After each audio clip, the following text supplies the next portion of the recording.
The Garden of Eden was just outside of Moscow. Spock says a rock has good cleavage, and Vol makes it rain. Hello, everybody, and welcome to The Seventh Rule with Cirroc Lofton and Walter Keonig.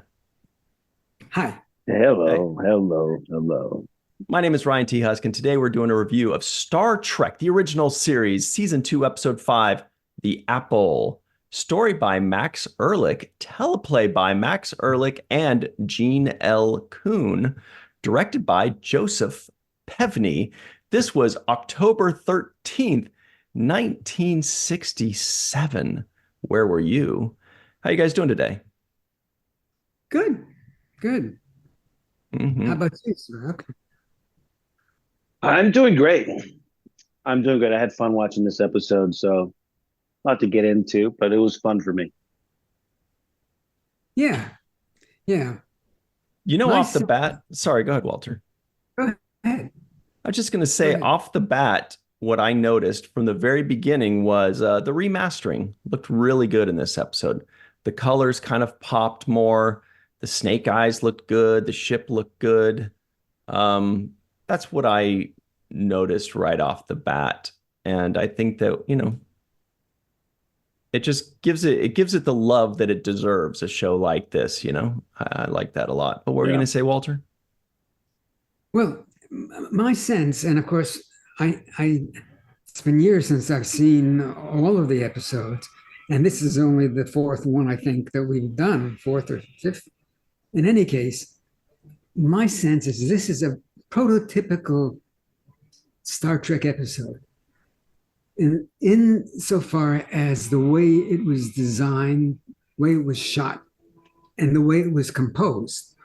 Captain Kirk is the principal actor, is the feature actor. And it's never more underscored than in this episode. The number of close-ups, well, close-ups are fine. Everybody, gets close-ups. But when you get a close-up with everybody else in it, but you're in front of everybody else, that really speaks about the relationship we have with the actors and the importance of each actor. There's four or five of us being down to the planet, and the number of times that Captain Kirk stands in front of us, we're in the shot, but he's standing in front of us, is unusual. Would be unusual for another series, but not for us. That's what my point is that this is something that we've gone to again and again. And it works. I mean, it works. He's the lead. He's the star. He's the driving force for Star Trek's success, along with Leonard. But to see it again and again, when you could have a two-shot, two people standing together, there aren't any. When Leonard and Bill are in the shot alone, Leonard is 2 feet behind Bill. It's really kind of curious. Do you think that's also because Leonard is taller too? So maybe for the blocking. No, you just pull the camera back a foot and you can get them both in the same shot. It was just the way things were determined. It was a gentleman's agreement. It was a silent commitment. Everybody understood that that's the way it was going to be done. Nobody took umbrage, and I'm not criticizing it. I'm just saying that in that regard, it felt like the way the approach to Star Trek as a series and the actors. This was the prototypical way of showing that. Yeah, I would say that makes a lot of sense to me. And also by what I see with the costuming, because of that grain really popping out and the way it, accentuates him, the lighting, that's kind of soft lighting on his face. I think all of those things lend to what you're talking about, Walter, as far as featuring Kirk and spotlighting him as the lead of the show. which you don't see as much of in today's television making, where they're not trying to make the lead pop out as much. And everything is more of a kind of ensemble complementary cast. But I think that a lot of that too also was enhanced by the remastering that Ryan was talking about. I did notice, for example, the exterior shots of the ship and the planet when they first opened this episode. It looked really crisp and colorful. And then also the foliage and the colors of the planet surface that you guys are on. I was curious, Walter, about the size of the set, because it felt remarkably big for me, and I thought that was a good thing, that either it was an illusion or it was truly very big. What do you have to say about how the set was filmed, as far as what Joseph Pevney did as directing, making that space feel like a huge planet surface? That's interesting. Well, my first impression of the set, we used two sound stages. We shot on the bridge for one sound stage, and whenever we went to a planet, we shot on another sound stage. And so we had the opportunity the crew had an opportunity to build that set in the week that we were shooting on the bridge. And my sense was, up close, it looked pretty artificial to me. The plants looked pretty artificial. I know that can be excused on the basis that it was kind of a fantasy planet and things might not be conceived or might not be perceived as real plants would be, not because they were artificial, but because it was a fantasy planet.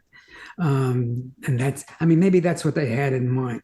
The one thing that I can address that you're calling into question is when we're in the cave. There's a shot where we're sitting in the cave, and then we get up and we bend down. We bend over when we leave the cave. When we leave the entrance. Well, there's no entrance. There is no door opening.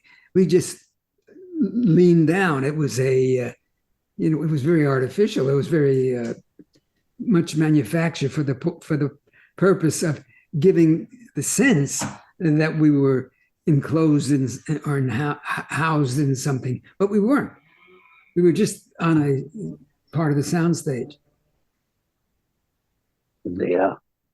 So that did give me a feeling of like that interior space being some type of large cave where you guys were all grouped together, and then going out, seeing these walkways that I guess were redressed in different ways and shot. Mm-hmm.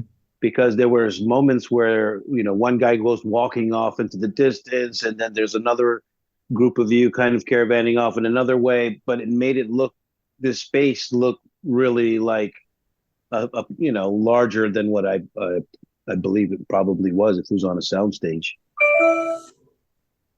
Yeah. I watch these Star Trek episodes, and I understand the love that fans have for them. I understand, and there's a lot of it is based on fantasy, on things that don't happen in our world, but do happen in the writer's mind. It's a little hard for me as I look at this episode again to accept the idea that these people never had sex, that they don't know what it is, that they exist in perpetuity because that's the name of the game. I mean, Val is helping them stay alive for all these years. But when you show a very attractive young woman who's coming out of her bra, and it seems to believe that there's no sex going on, it's a little hard to get my head around that. Yeah, I thought the same, especially, they're running around with skimpy clothing. Plus, not to nitpick too much, but if they didn't think of these, private areas as sexual in nature, they wouldn't be covering them. Yeah, exactly. They'd just be walking around, doing the things that they do and things swaying. Yeah, I thought about that too, but then they have to film this. This has to be on television, so they'd have to clothe them, whether or not. Yes, true to form. They would be walking around naked, but obviously this is for television, so they would have to be clothed. So I kind of excused that away with that rationale. The thing that confused me was what was the the main communication between Vol and this one guy, this character. What was communicating with him? Was it a computer? Was it an alien life form? What was inside of that cave that was communicating and saying all of these things in his ear about these people being in danger and all of the was that something he was fabricating? Was that a computer? Is that a AI? Was that another alien life form? And that was I was left with the question of, I don't know about you guys. I thought the same. I thought that that's what it was lacking was an explanation, a backstory. Like, is this malevolent? At least with the Greek god guy that we did a couple episodes ago, we understood. They gave us a backstory. We knew why he acted the way he did, what his purpose was.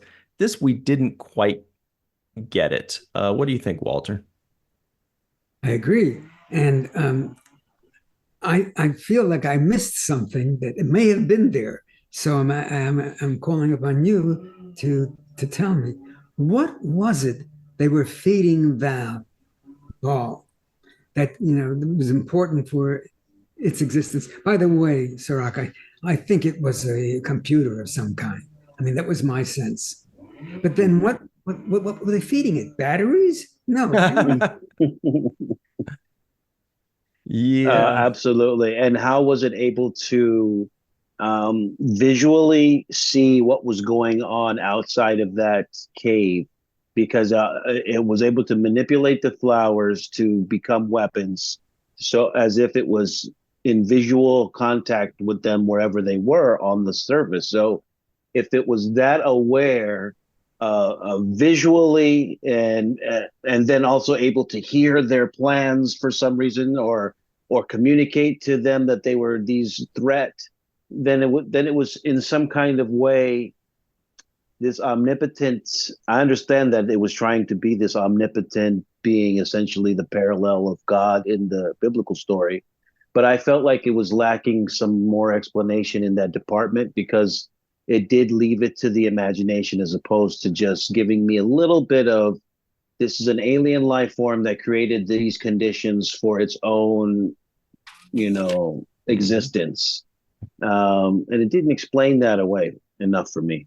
Yeah, I think they may have been feeding Vol like that explosive rock stuff, that the mineral, whatever it was that was, I didn't write down what the thing was, but I think they're feeding it because putting us in the thought process of 1960s, everything's a combustion chamber, right? Trains and planes and automobiles, everything is combustion based. That's how things work. So maybe they're thinking they're feeding. Yeah, Spock did mention that too, that it was as a good source of energy or something to that effect. Well then, yeah. Yeah. So that's what they're just thinking of it as fuel or energy or something like that, I guess. Yeah. Yeah. Yeah. Go ahead. No, please. No, I was just going to skip around here. I've taken some notes, and I haven't been discussing them in order. I meant to add, when I said that this was a prototypical episode, I think we killed 4 red shirts in this. Yep. New record. Yeah. Basically, every red shirt. Are they going to acknowledge? What are they going to do with them? And then I think Kirk said something about to Scotty on the ship. get rid of them, dispose of them. So he said something, I think, that gave us an explanation that we weren't going to just leave them there on the planet. By the way, I thought that for what it was worth, it wasn't great dialogue, but it was probably the most dialogue that Jimmy has had on the show, the most face time he had on the show. I mean, he was in control of the Enterprise, and every time they talked to the Enterprise, they talked to Scotty. So his role was substantial. It was a lot of verbiage. Well, because I noticed that as well. And one of my favorite things is looking at and interpreting who's on the away mission, who's in that crew. 7 regulars, basically, and this new character named Martha something or other, Yeoman Martha Landon, played, by the way, by the amazing Celeste Yarnell. I thought she was in more episodes than this. Turns out she was just in this one. Everybody remembers Celeste Yarnell. She was always going to conventions, being very friendly with the fans and all that. She passed away, I believe, a few years ago. But so there was those 5, right? Plus the 4 red shirts. So you kind of get an equation of what the story can be about. Then, so I figure, back on the ship, that means there's Scotty, there's Sulu, there's Uhura. We're good to go. But Sulu and Uhura were not there today. So all Scotty had to work with was Lieutenant Kyle, that we've seen a couple times as like the transporter guy or whatever. And I don't know if Nichelle and George just weren't available that week, or if they're just like, let's just write an episode without him and put Lieutenant Kyle in there for a second. Well, I'm sure. I mean, as modestly as we were paid, and that's not a euphemism, and that's really true. Kyle, the actor who played Kyle, would probably have cost less. Because I'm pretty sure that both Nichelle and George were under contract in the 2nd season. They may have been dropped from contract in the 3rd season, but being on the contract, they had to be paid a week's wage, whether they worked a day or not. And so if their job could have been done in a day, they'd have to have been paid a week. And that was a way of finding and bringing in this other actor was a way of limiting the amount of the expense for the production. Oh, by the way, I have an anecdotal moment about Celeste. She's you look at her, she's gorgeous. She's absolutely gorgeous. And we have a kiss. And the funny thing about the kiss was, and the whole point of the kiss was so that the primitives could see how it's done, And I have a comment about that. But so Celeste and I kissed, and holy cow, we went from profile to profile. We yanked around to Celeste on camera in the back of my head. And that wasn't me who was doing that. Bless her heart, Celeste took camera on that. Now, we joked about it at a convention years later, and she insisted she didn't do it. You look at that, that I was turned away. But, really? I didn't notice that. I thought it was funny. But I did think, for what it's worth, and it's probably my hormones at work here, I thought the kiss between the 2 young people was really very sweet, very charming, and kind of sexy. I thought they pulled that off, and you could buy that if they haven't been having sex before, they sure as hell are going. It was a good moment. It was a good moment, I thought. Yeah. Oh, you're right, Walter. I felt the same. I was like, whoa, this episode can't end fast enough for them. They're ready to go. Oh, wow, that's funny. So I wanted to say, because when I was watching you with Celeste, who plays Martha, right? I thought to myself, my first kiss was with a Martha. on that's Deep Space right. Nine. So on Deep Space Nine, my first girlfriend was Martha. Oh. So we both had a Martha as our. I would imagine that yours was even younger than mine. Well, I was the young one at this time, so she was older than me, and that was one of the reasons Oh, why my dad didn't want us to be together. Um, but also, she worked in a as a Dabo girl, so she was very scantily clad. But yes, there she is, right there. So you had yes, how there she long were you on is. that show? That was 7 seasons. Yeah, that went Wow. on 7 seasons. Yeah. So how old were you when you started? 10, 12, Around 13, 14. 13? Yeah, Oh, yeah, and that around 13. Hmm. But yeah, we have you Martha. So yeah, it was very close. I was like, oh, That's pretty that's cool. funny. I wish we'd seen more of Martha, though. I know I mentioned it a bit, but like I love the way Yeah. Star Trek introduces new characters, but it's always a disappointment to me if they introduce that new character just for the episode and we never see them again. right. Because there was Like backstory there, because it looked there like the was. two of you had already hit it off at some other Yes. point during the, right? Is that was what they implied? Yep. Yeah. I wish that they gave us a little bit more backstory. I agree with you, Ryan, on that. And I future felt like, episodes.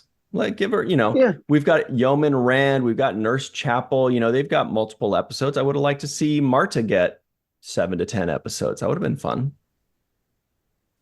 Walter's not going to disagree with that, I bet. Uh, but we're going to go to our break in just a second, you guys. I discovered, and by discover, I'm sure other people have noticed this in the past, but this was new to me, was a connection with the J.J. Abrams Kelvin movies.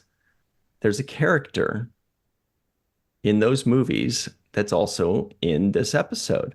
So we will reveal that in just a moment. We'll be right back on The Seventh Rule. Hello, everybody. Welcome back to the merry bunch that is The Seventh Rule with Cirroc Lofton and Walter Keonig. Walter was hello. just calling me cruel because I ate a cookie and he loves cookies. Everybody, Walter is out of cookies. We got to get more for him. All right. Here are the trivioids of the episode. They go a little something like this. The Garden of Eden was just outside Moscow. Of course, the Russians, like Chekov, call it Moscow. It's a shame about Hendorf. Spock says a rock has good cleavage. Calm down, Spock. The Enterprise can't beam up a fly. All of Dr. McCoy's potions turn Spock's stomach. Mallory is near a tribal village. Mallory steps on an exploding rock, and Mallory's father helped Captain Kirk get into the academy. The people of Vol call children the replacements. And lastly, Vol makes it rain. All right. Oh, so the trivioid had the guy's name, Hendorf. As soon as I heard them say, Hendorf, go whatever, go do this thing or that thing, he was one of the red shirts. I remembered that friend of the show, Jason Matthew Smith, who was in the J.J. Abrams 2009 movie, 2013, 2016. He also was known as Cupcake. That was the nickname he was given when he gets into a fight with Captain Kirk. Cupcake, but apparently his real name was Hendorf. And so when I heard them say Hendorf, I was like, whoa, they actually pulled out a name from a character in this episode for that movie. So that was pretty cool. Nice tie in there. It was one other Wow. thing. Go ahead. I thought you were done. You shouldn't pause because if you pause, I jump in. Good. No, Jump. I was just going to say that they bring up something quite interestingly. They didn't ignore it, and they give you an explanation. And that something is our presence and our function in that episode changed the course of their evolution, Right. changed the course of their culture. And there are prohibitions in our conduct that we're not supposed to do that.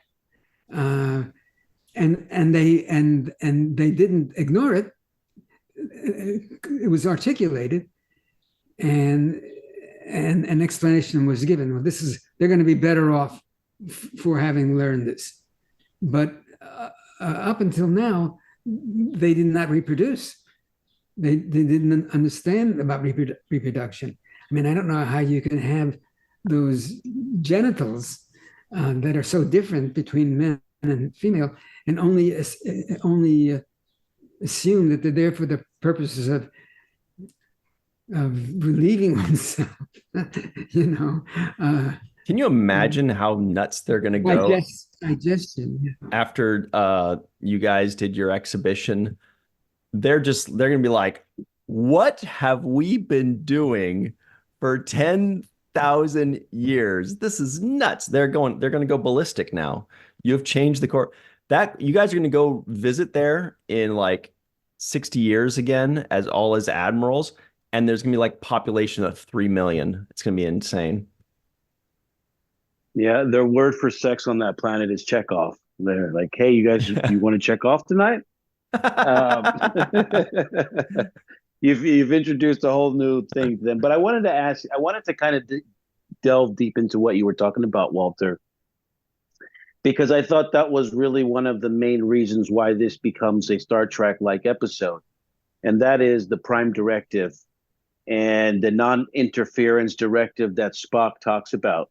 I think that makes it a typical episode. And in typical Star Trek fashion, they always bring it up when they are breaking it.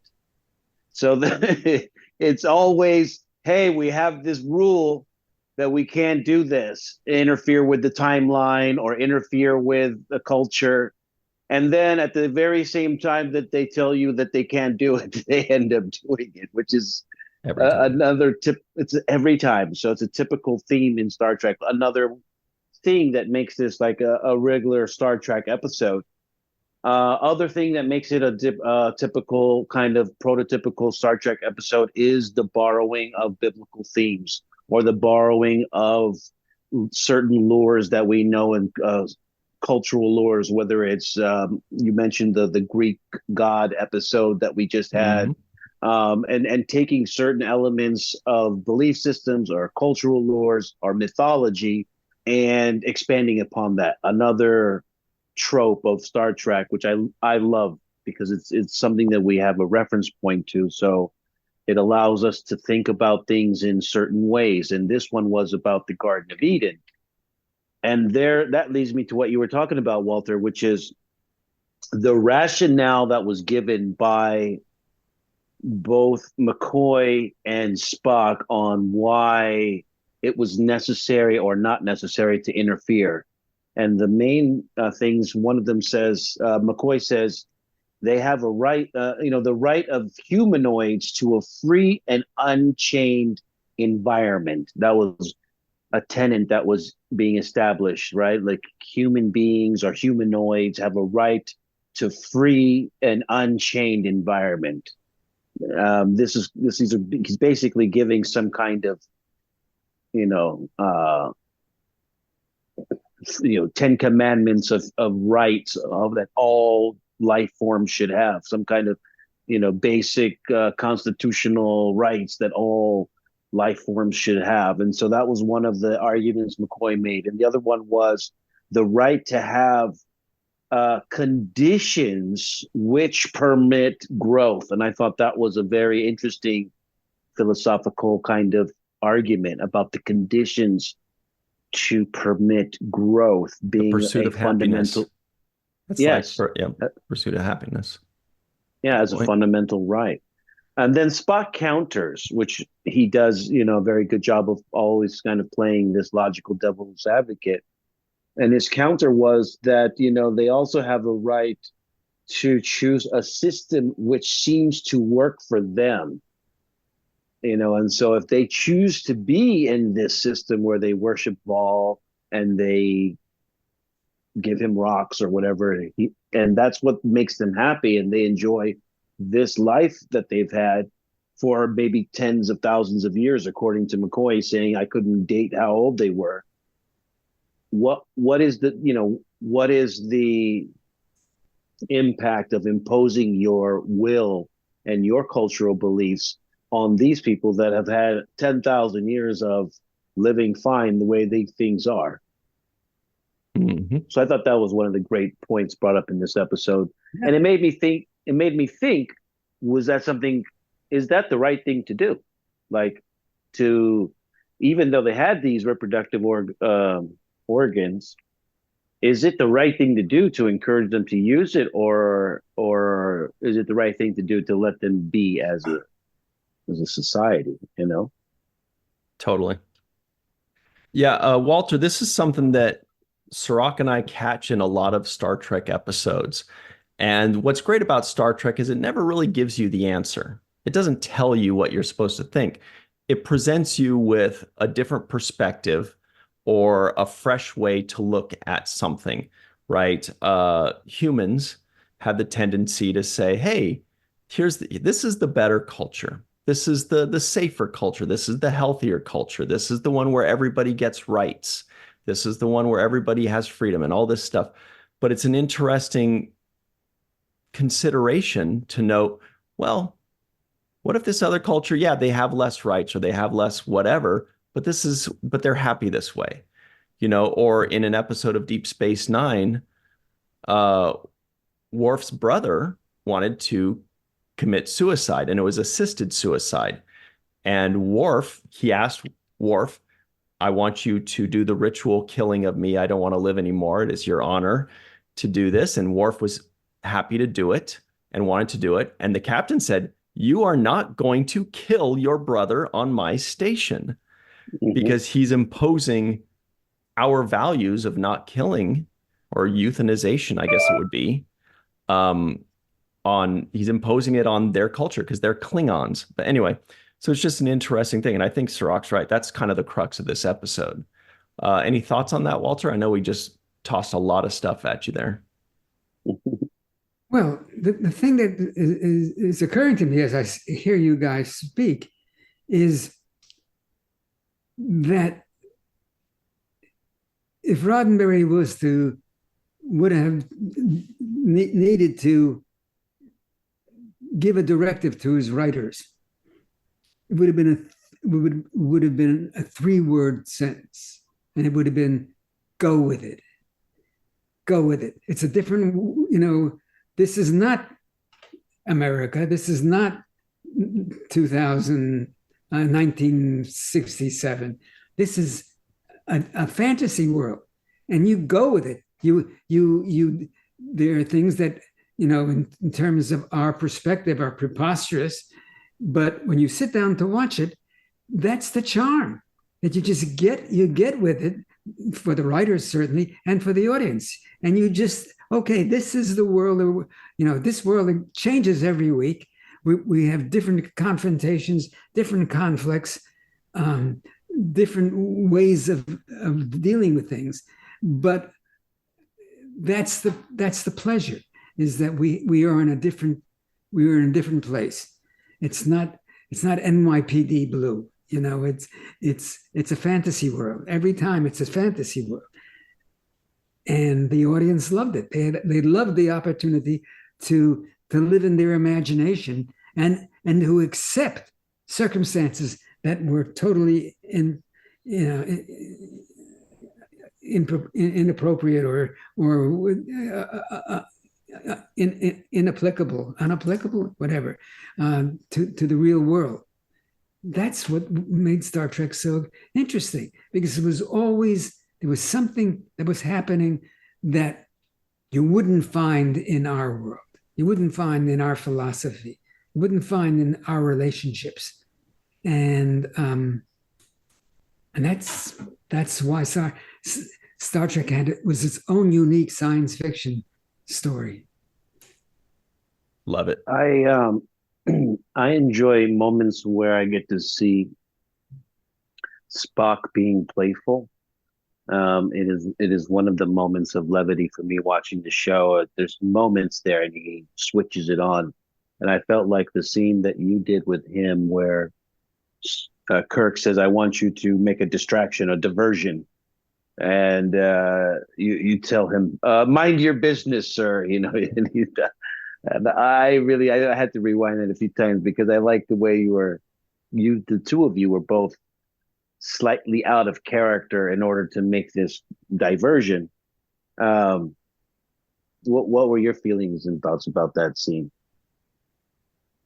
I don't think I had any specific thoughts. I mean, it's a good point. It was fun to do, but we're actors, so whatever they ask us to do, on the most part, for the most part, we either agree without thinking or we accept the challenge. Am I capable of bringing honesty to this moment? If it's a moment that is not part of my general personality. But yeah, you would have fun. Every actor would have fun with a thing like that. It would have been even more fun if I had more to do like that. Well, it looked like you had a lot of fun with the fight scene, by the way. There was a nice melee going on. And I had to play it back a few times.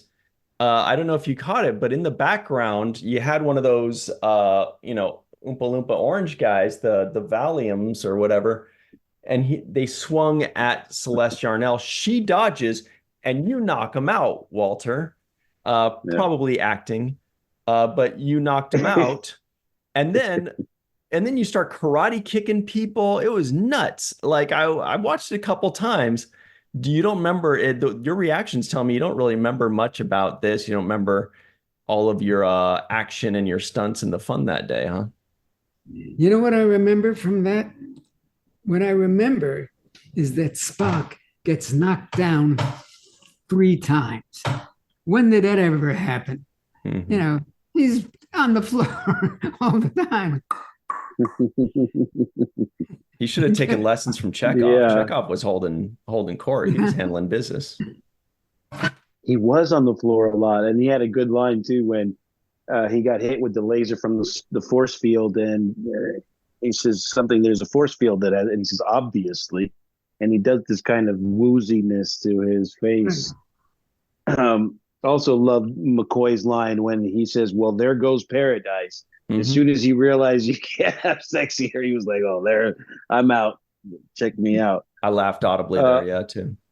It was a good moment. But yeah, there was a lot here. I mean, as soon as it started off with 6 people beaming down to the surface, I thought that was a lot, and then 3 more came. So it was at some point there's 9 of you, and I thought to myself, that's a lot of people. This is obviously going to all take place here on this planet surface because who's on the ship? It's a lot of people to go do a reconnaissance type of mission. So Cirroc, tell me, when you saw that, did you think, some people have to die? Yeah. Yes. Yes. Instantly. I was like, they needed to bring in the backups so somebody could die, because you've got the captain you've got the captain, you've got the second, this first in command, basically everybody's there. I'm like, these other people, they've got to die. So it was I was just waiting for the moment. I'll tell you another moment that jumped out to me too, which was, I couldn't tell you how I felt about it right away. It did kind of invoke something in me, and that was when Spock gets hit with the flower and it shoots on him in the chest, and we think he is going to die or something to that effect. And he comes back to life, and Kirk says to him, "Do you know how much Starfleet has invested in you? 122,200." And then they cut it off. And they didn't say what, 122,000 what? Was it man hours? Was it like they didn't mention what the number was representing that had been invested in Spock. And the reason it jumped out on me is because, one, it trivializes the other people, the red shirts that we see die. And it actually creates a bigger contrast of that trivialization, because it's like, you're special because Starfleet has invested a lot in you. On those rest of those Totally. guys, yeah, whatever. We haven't invested that much into, and I Mhm. won't bring up the numbers. So that was one thing that it makes the value of life for one person worth more than another, which is an idea that you wouldn't really have in this kind of future where everything is supposedly, Mhm. modernized to this higher level of collective consciousness. And you know what else did was the dude getting shot in the chest with the darts. Bones just walked over and goes, dead. Nah, Yeah. he didn't, he hardly checked his pulse. He didn't seem distraught by it. He was just like, dead. And then when Spock gets hit, he's like, oh no, let me try to administer some medical aid. Oh, good, I saved him. Boy, sure am glad I tried with him. Follow the money. Remember. That's right. That's right. Yeah, back to what they've invested into them. I also wanted to say that the speech that Kirk gives at the end. By the way, I want to say I do really think that William Shatner did a great job as far as just hitting the acting notes. I do see what you're saying when. I mean, I like his performances in general. There's certain decisions that he makes, choices that he makes that make him unusual and make him unique in his performance style. But those are his choices. But I still overall like the levity, the seriousness, the kind of back and forth that he does in that kind of way. For example, when you guys were talking about the birds and the bees. And he was like, why don't you explain it to him, Spock? And that kind of levity where he goes into that, there's those moments where he feels awkward, like, I'm not going to talk about this. I like those transitions. And then also to the serious moments.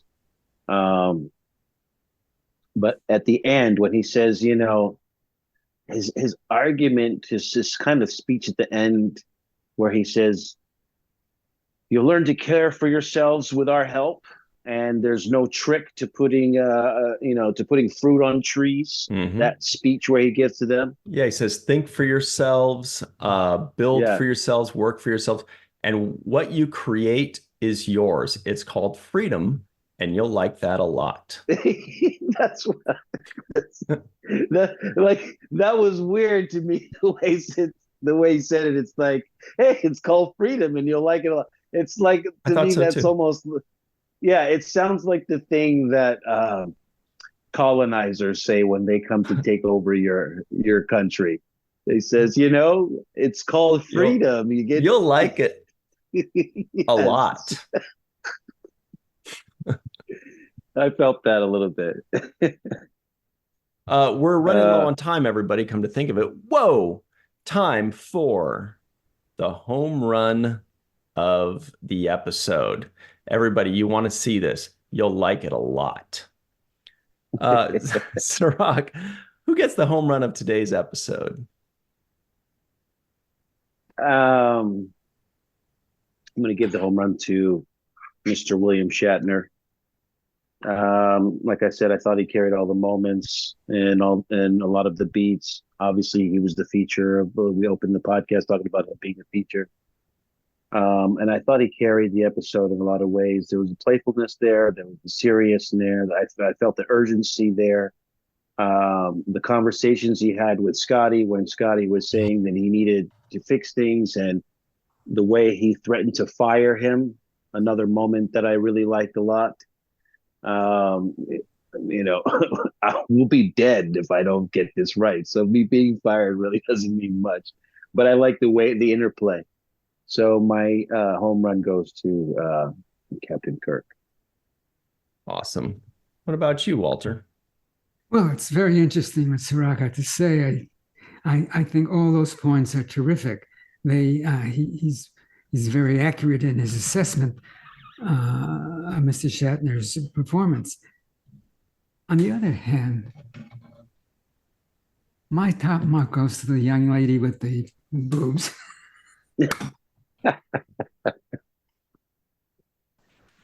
Sorry, guys. But this decrepit age that I'm at, I still have those kinds of feelings. Well, I'm close to you on that, Walter. For me, it's the young lady who was covered up, Celeste Yarnell, actually, because first of all, it's always tough to be the character of the week, that just joins an already established group of actors. She had a lot of lines. There were a couple lines where I was like, you could, insert male chauvinistic scolding of the episode where every episode's going to have something. But this one was when she's like, well, how do they, tee-hee in a room full of dudes? And they're like, and they were holier than thou about it. I'm like, I think it would probably be reversed, but whatever.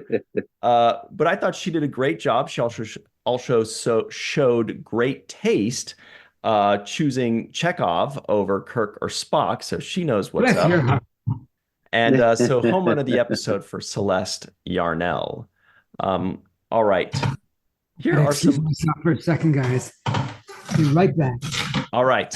While Walter's doing that, I will tell you all our friends who would never leave us like that. Homer Frizzell, well, he might. Dr. Anne-Marie Segal, Eve England out in Wales, Yvette Blackmon-Tom, TJ Jackson-Bey out in Missouri, Titus Mohler, Dr. Mohamed Noor, Tierney C. Dieckmann, Anil O. Polat, Joe Balsarotti, Mike Goo, Dr. Stephanie Baker, Carrie Schwent, Faith Howell, Edward Foltz, a.k.a. Crewman Guy, My Live from Tokyo, The Matt Boardman, The Dark Lord, Chris McGee, Justin Weir, Jake Barrett, Henry Unger, Allyson Leach-Heid, Julie Manisfee, Greg K. Wickstrom out in Hawaii, Jed Thompson, Dr. Susan B. Gruner, Glenn Iverson, Dave Gregory, Tim Baum, who likes the Pacers, Chris Sternett, Chuck A., Joanna Yunker, Amiram Mizne, Nora Vega, Ed Jarrett, Steve Case, a.k.a. Joe Bugbuster, and of course, Jason Okun. All right, everybody, stick around. We've got the free-for-all up next. We will be right back on the seventh rule. Hello, everybody. Welcome back to the seventh rule. Cirroc's laughing. Nobody knows why. It's your greatest love of all line. All right, like that the Whitney Houston. Yeah. I found the greatest love of all. Walter Keonig is also here. He's having regrets. Melissa Longo, what's up with the Stembolt and Chill shirt? We've got Jason M. Okun, always a cool background. Faith Howell is here. She's got the orange couple behind her. Chuck A is all Star Trek'd out. Steve Case has a Vol behind him, actually. Allyson Leach-Heid is wearing a cool shirt from Walking Art made by Melissa. It's a lot of favorites, a lot of people's favorite, that one. And Chris McGee wants us to STFU. All right. Ooh. Jake Sisko guesses the IMDb score. I'm going to say this one was like a 7.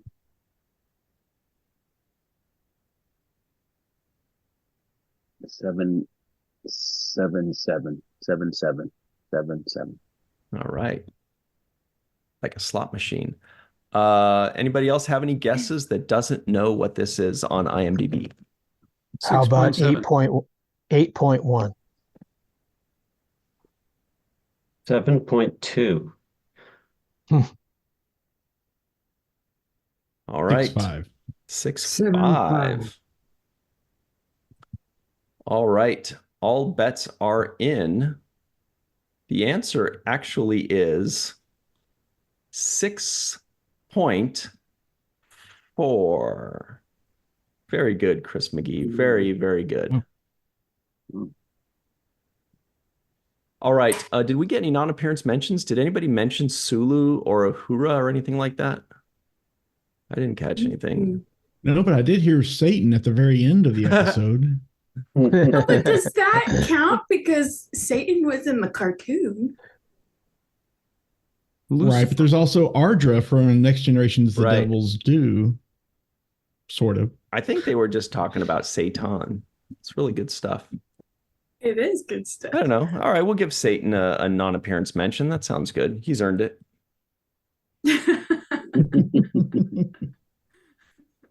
Misunderstood. Yeah. Oh, did we get some kind of or some sorts ofs or anything like that?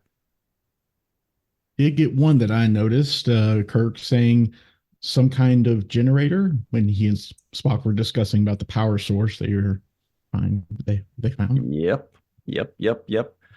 All right, Melissa Longo. Also, a question. I don't know if we see Mallory's dad ever, the one who supposedly helped Kirk get into Starfleet. That's a great question. I don't remember it. I was trying to look back to the Kelvin movies to see if there's any kind of connection there, but I didn't. What do you guys think? No. Certainly not in live action. Damn, that would have been a great one. That was a good catch, Cirroc. All right. Melissa Longo, will you please get us started off on the right track and tell us what you thought of this episode? I'll try and get us off on the right track, but I have to first say Chekov was the stud of the episode. Yep. Right, for he sure. got to teach the people of Eden how to make out, which looks pleasant. And I've been told it's pleasant. So this is important work. One of my favorite lines was Chekov's line to Spock when he says, "What do you want? Violins?" You say that? You did say that. It was sassy. Stop the violence. I like that they had Yeoman Martha Landon kicking a bit of hiney during the last fight. That wasn't expected because, I expected her to run behind a bush, but she didn't. She was kicking hiney. And I will finish with Carrie's haiku and the fact that I like that Star Trek is always posing different perspectives on philosophical questions, specifically between Bones and Spock. I like this, and I like that they pose these moral questions.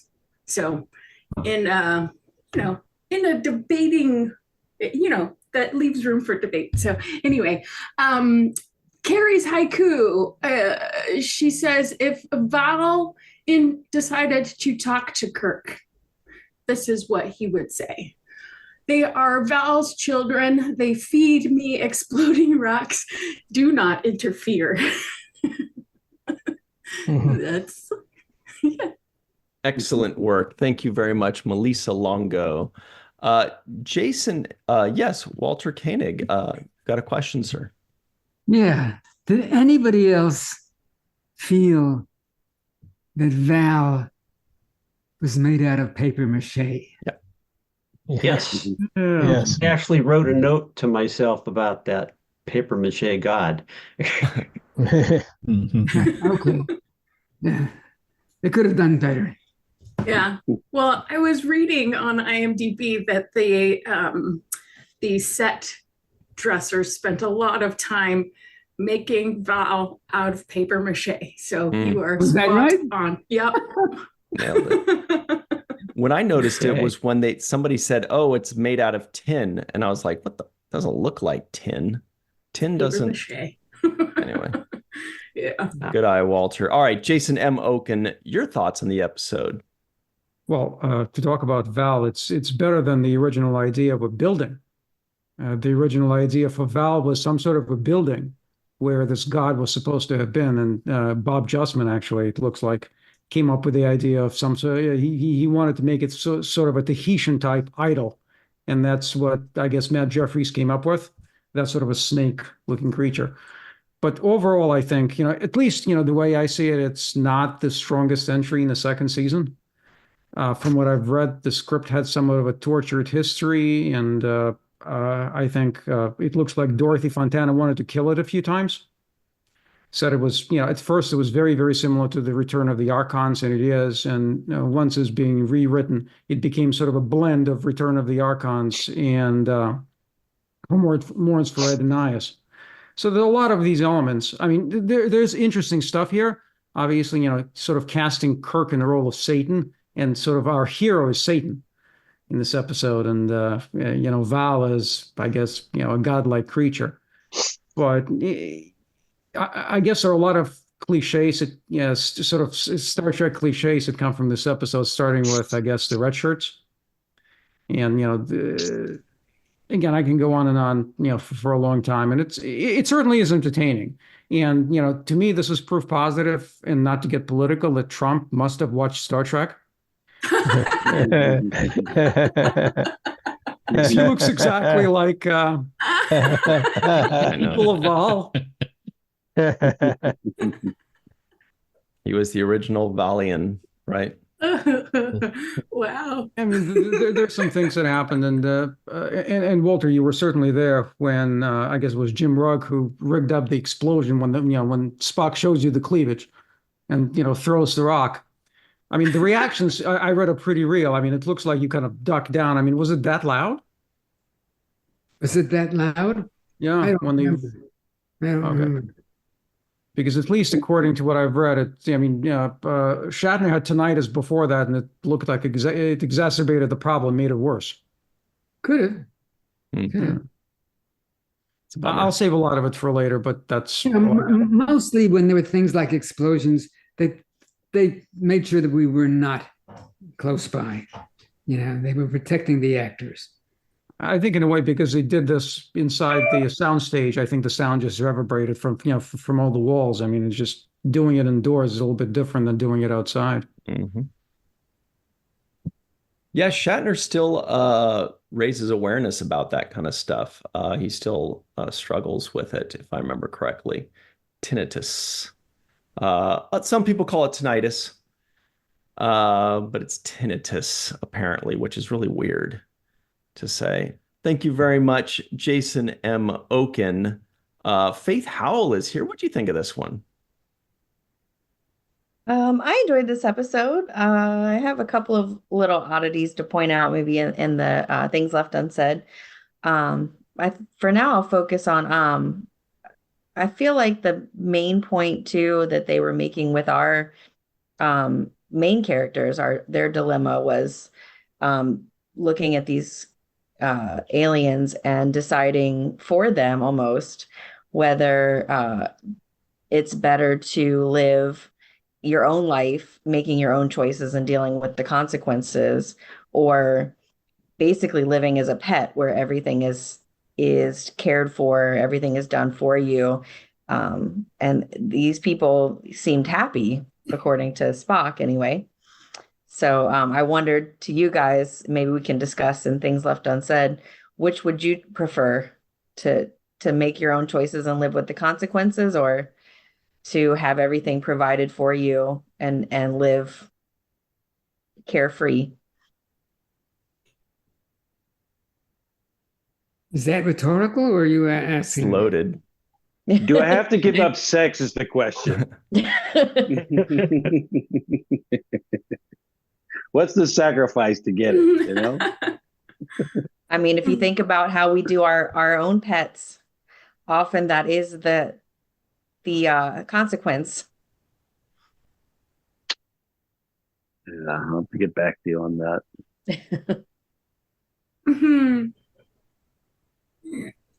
All right. I think we're all stumped. We have one kind of life that we know, human beings. I mean, there are wide disparities in what we experience and the cultures that we have formed, but we're still human beings, and we're genetically disposed to liking some things and to not liking other things, to put up barriers, act in ways that are antisocial, even if they're ways that we need for self-preservation. So ultimately, we only have one kind of experience. That kind of experience is alien, alien to our existence. So I think the consensus would be that we've done them a good thing. I mean, philosophically, it may not be so, but what we see how they exist and the limited experience that they have as a consequence, it's not getting the enrichment and the fulfillment of life that we get as human beings on Earth. So I think even though there are certainly objections to make for what we did to them, I think ultimately, as human beings with our frame of reference, we did the right thing. Awesome. Thanks very much, Walter and Faith. Howell. All right, Chuck A, aka TNG Fanatic. Your thoughts on this episode? Did you watch it? Yes, just a couple days ago. I've seen it 30 or 40 times or more. I want to honor all the red shirts that passed away. I wore my Star Trek red hat because I didn't have a red shirt. A couple things in the episode that I remember that I don't know if you guys talked about it, but David Soul was one of the children of Vol. He went on to be in Starsky and Hutch. I can't remember the character's name, but he was the one that had started to learn about relationships with that Chekov was teaching. And then at one of the conventions, I was able to talk to Celeste Yarnell that played Martha Landon, Yeoman Landon. I talked to her for a few minutes, and she's since passed away. But I had a nice conversation with her, which was nice. One other thing I like in the episode was the comedy with Spock, getting shot with the thorns and then making sort of a joke for Spock. And then McCoy said it was his green blood that's why he survived. And the last bit with Kirk McCoy saying that he looked like Satan. And I thought that was a real good bit to end the episode. So I enjoyed this episode for the most part. It had a nice mixture of comedy and a nice story to it. And with Scotty finally getting rehired after he got fired. So I love the episode for that. What is that, Walter? When did he get fired? He got Kirk made a comment, about okay, you're fired. Like if you can't get these engines going or whatever it was, you're fired. Okay. But Chuck, do you think he meant it? I kind of thought he meant it as a joke when he said you're fired, but he sure said it kind of seriously. I don't know. Well, he could have collected unemployment. I don't know. But he got rehired, so that's the main thing. Right. He does his best work when he's not employed, I guess. Thanks very much, Chuck A. Great stuff. Steve Case, aka Joe Bugbuster. What's up? What'd you think of this one? I went into this episode with really low expectations. I've seen it multiple times before too. There were no surprises for me. And it had seemed hokey before, so I kind of expected that I would have the same reaction. But I was delighted to see Walter in the first scene there, and he got a lot more screen time than he usually does. So that was nice. And of course, the away team included 4 red shirts this time. So that was quite a generous supply that gave us hints about what was coming. I thought I had recognized Diana Muldaur as Chekov's love interest, but because she was in 2 roles in the original series and she played Dr. Pulaski in TNG. But I looked that up and found it was actually Celeste Yarnall who played Yeoman Landon. I I do have a comment about Diana Muldaur. Long before Star Trek, I was in LA for like a year, and I had an agent named David Moss, and I invited him to dinner with, I also invited Dabney Coleman to dinner because we had gone to drama school together, and his wife was at school with us as well. And David Moss brought Diana Muldaur because she was a client. So the four of them came to dinner, and it was a pleasant dinner. And then when I got to meet her on a set, she had absolutely no memory of ever coming to my house for dinner. So that's it. That's my Diana Muldaur story. Well, like Melissa mentioned, I also liked how the yeoman was not just a pretty face. She landed some solid kicks and flips when the crew was attacked. I had some other deja vu when a flower pivoted to shoot spores at a red shirt, and then another flower tagged Spock as he protects the captain. And I thought these have to be the same flower props that were used in this side of paradise when we get to see another side of Spock. And the episode also reminded me of The Way to Eden, a planet that looks like Eden in the beginning, but turns out to have poison vegetation. So I've got a few more observations to bring up later and things left unsaid, but my bottom line really is I like the episode. I'm glad I watched it again after all these years. Excellent. Thank you very much, Steve Case. All right, Allyson Leach-Heid is here. She loves this episode, hopefully. What do you think of it? I do actually love this episode. It is funny. The set is amazing. They decked out Planet Hell so much with all the foliage. I thought it was really cool to see. Didn't have to use your imagination that you were in an Eden, as it were. I mean, the red sky is interesting, but, I'll take it. I'm a little jealous about it always being the perfect temperature, and the atmosphere negates the harmful rays of the sun so they don't get sunburned and cancer. I'm a little jealous about that. I would like to not be sunburned. So mostly I'm going to be parroting what everyone else has said. It's funny. There's some great one-liners in here. You get to see the great relationship between Kirk and Spock and McCoy in there always wanting to battle and debate with Spock, which I always love watching. It's so much fun.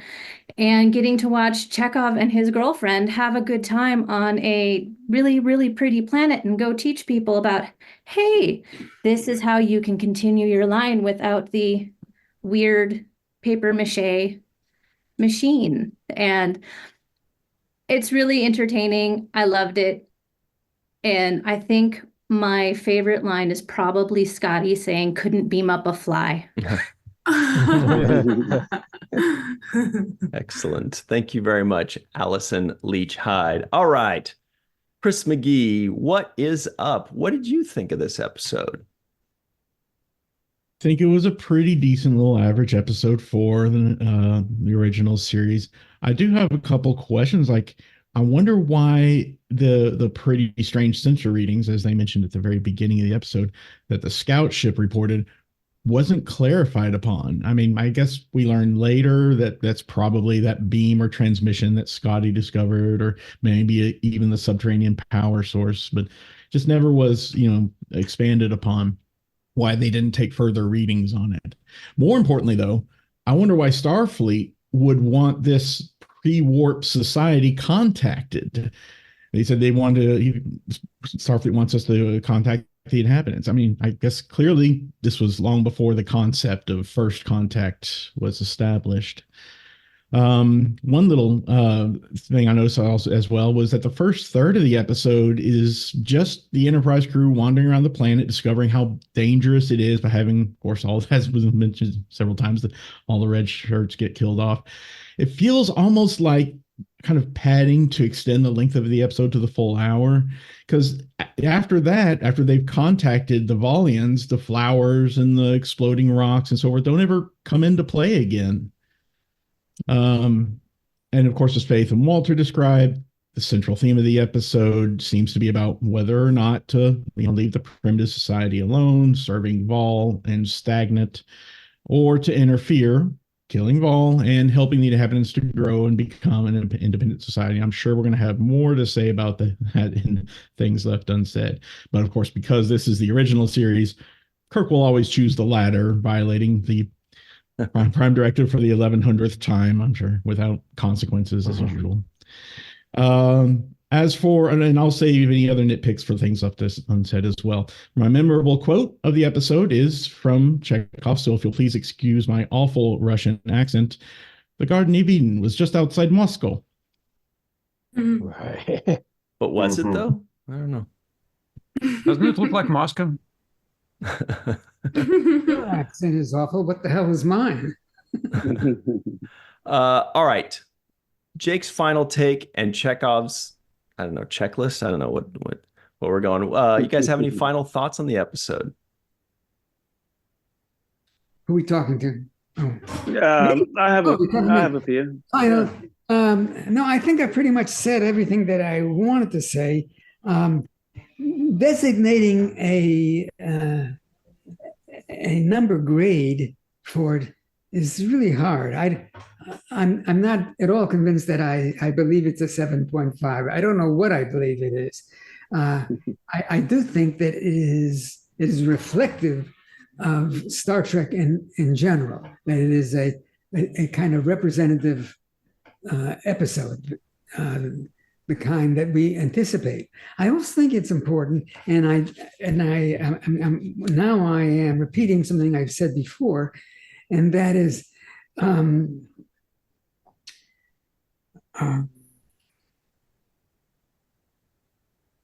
I guess I don't know what I was going to say. Do we leave these people to their own devices, or do we in fact act like a god and transform the way they live, and then change their whole culture? I think that is an interesting question to ask, and not as simple as it may seem to answer.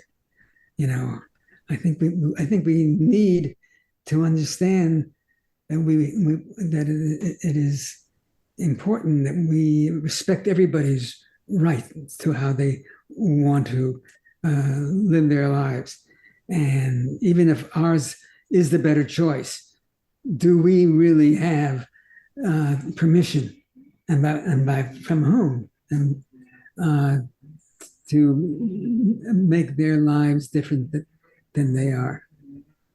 Mm-hmm. And that was Walter's final check before we take off. That was Faith Howell that came up with that one. Good stuff, Faith Howell. The final check. What about you, Cirroc? Final thoughts? I was going to say, yes, that I wanted to highlight the fact that Scotty had his fair share of technobabble in this episode, and something that we see kind of snowball as Star Trek goes on and becomes more elaborate when we get to Next Generation. But I did feel like Scotty did have, some antimatter pads and pods and all of this other technobabble that he was kind of sounding off. So just the early beginnings of that was well done by Mr. Doohan. I want to say that. Also, ironically, I think maybe this is closer to Russia's version of Eden, since it's forced labor and no touching. So you might actually be right, Chekov, with that. The Russian Eden. But also wanted to say that I thought it was clever that they acknowledge the fact that they're borrowing from the biblical storyline, as opposed to not mentioning it at all. I think it's it's smart of the writers to say, hey, you know, we're talking about the biblical story of Genesis, and that ending there gives us a little bit. It gives us the confirmation of what we already know, but it's important, I think, to kind of point out the elephant in the room and say that for the writers, because they did acknowledge that at the end of the episode. And yeah, that's pretty much it. I have other things that I was going to mention, but you know, like. This is the reason why they call it Valentine's Day. Hey. That's it. That's all I got. Walter is not amused. All right. It happened on the first one was. What does it mean? No, please. What does it mean? Valentine's Day. I'm not joking. I'm not the boy who cried wolf. Not this time. Aren't you though? Ryan, tell me, what does that mean? Valentine's Day, I don't know where it came from. I feel like it was kind of made up by Hallmark, but it's some kind of mythological thing with like Cupid. And why did Cirroc mention it? And so he said Val because the snake creature was Vaal. Okay, now I get it. Okay. It was very funny. Yes, very funny. All right. That's it for us, everybody. Thank you to Chris McGee, Allyson Leach-Heid, Steve Case, Chuck A., Faith Howell, Jason M. Okun, Melissa Longo. For myself, Cirroc Lofton, Aaron Eisenberg, Walter Keonig, and Melissa Longo, we'd like to say thank you very much for hanging out with us, and we will see you next time. Until then, always remember the seventh rule.